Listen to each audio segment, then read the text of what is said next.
Imagine a village that has one market where people buy all of their stuff, their food, their clothes, but one day the government shows up because they're worried about the economy of this village. So they tell the people that if they want to take out a loan, they're going to make sure that the banks will not charge them a high interest rate. They want to encourage the people to take out loans and spend money. Oh, and they also drop off a giant pile of cash for everyone in the village. And everyone in the village is like, sweet, I'm feeling pretty rich. Villagers now are going to their market and they're buying way more stuff. Many of them have been eyeing the fancy electric bike in the market that before they couldn't justify, but now they totally can because they have all this new money. The store owner's like, sweet, this is great for business, but he's running out of bikes. In fact, he's running out of everything because now all of these people have extra money and they're buying way more than they used to. The store owner's like, I can't keep up with all this demand. I should raise prices. And that is inflation.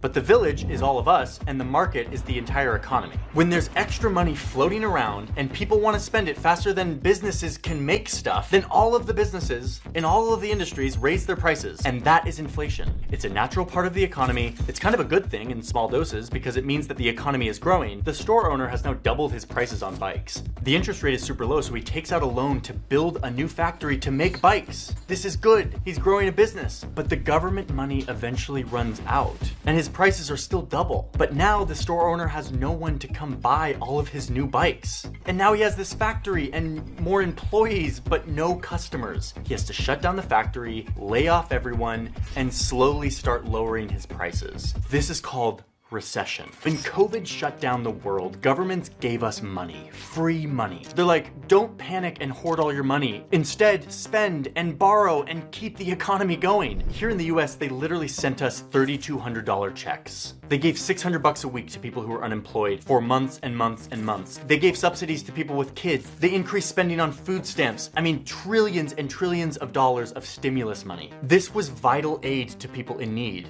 But even people who didn't lose a job got a check in the mail. It was free money for everyone. And we spent it. I just picked up myself a new bike. Demand is up across the country. It's time to grind, Peloton. We all just got these big checks from the government. During a pandemic, we're like, YOLO, I'm buying a boat or a Peloton or whatever. Pokemon cards. There's Netflix. Fortnite. A new motor. Peloton. Soak in a hot tub. Animal Crossing. Push it out a little bit. So No, don't you dare! But pair all this new spending with the fact that the pandemic also made it harder for factories and ships and retailers to get us all this stuff. Supply chain issue. Global supply chain. Supply chain. So now you have an economy where people have way more money than normal and they're ready to spend it, but the economy can't get them stuff fast enough. So what do businesses do with all this insane new demand? They raise prices all at the same time, and that is inflation. But what do interest rates have to do with all this? Raising the interest rate. Interest rate. Or the Fed? Federal Reserve. The Federal Reserve. Most countries have a central bank, the puppet master of the economy, the bank of all banks for that country. But it's not like a normal bank that stores our money and then lends it out and collects interest to make profit. That's what a normal private bank does. The central bank, which we call the Fed here in the US, is run by the government. So their job is to set the rules or policies that all the other banks have to follow. And the central bank isn't motivated by profit, but rather their job is to babysit the economy, to keep it growing, to make sure people have jobs, to make sure that prices don't fluctuate too much so that we can keep growing nicely. No slowdown, no recession. That is what the Fed is there for. But seriously, the Fed is like a puppet master, and we're the puppets, and it's kind of creepy. They pull strings in the economy to get us to spend our money in a certain way, which in turn affects how much businesses raise or drop their prices. And guess what? It totally works. One of the strings that they have to pull in the economy is called the interest rate. Want to borrow money to buy a car or a house or expand your business? You're going to be way more likely to do that if you only have to pay 2% interest on that loan as opposed to like 6%. Lower interest rates